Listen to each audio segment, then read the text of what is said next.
তাহলে যে 18 বছর আগে বিয়ে করতে পারবেন না, ঠিক 18 বছর হলে বিয়ে করতে পারবেন। আমি জানি না, তাহলে 18 বছর ধরেন 10 দিন আগে আপনার বয়স 18 হয় নাই, 10 দিন পরে এমন কি ঘটনা ঘটে গেল যে আপনি এখন বিয়ের উপযুক্ত?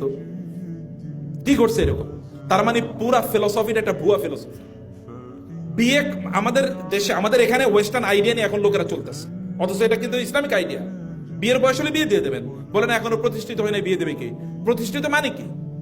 প্রতিষ্ঠিত মানে কি?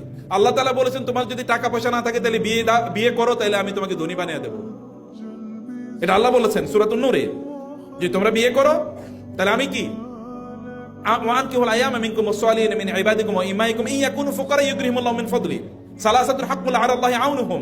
তিন ব্যক্তিকে সাহায্য করা আল্লাহর দায়িত্ব হয়ে যায়। তোমাদের কেউ বিয়ে করলে তাকে সাহায্য করা আল্লাহর দায়িত্ব হয়ে যায়।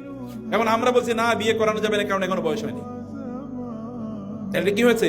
এবং বিয়েটাকে যত জটিল করা হবে, জেনা তত কি হবে, সহজ হবে। এবং তাই হচ্ছে কিনা সমাজে।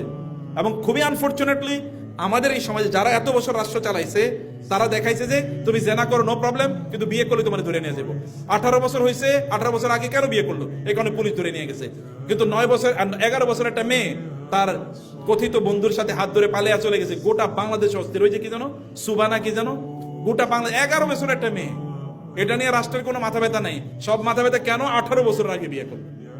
হালাল কাম করলে অসুবিধা, হারাম করলে কোনো কি নেই, সমস্যা নেই, ওটা সেলিব্রেশন। এটা একটা জাহিলিয়াত কালচার তৈরি করে গেছিল একদল লোক। এগুলো থেকে আমাদেরকে অবশ্যই মুক্ত থাকতে হবে। আপনারা বিয়ে করবেন, তবে বিয়ের জন্য উপযুক্ততা অর্জন করা দরকার, এটা আমি আপনাদেরকে নসিহত করব।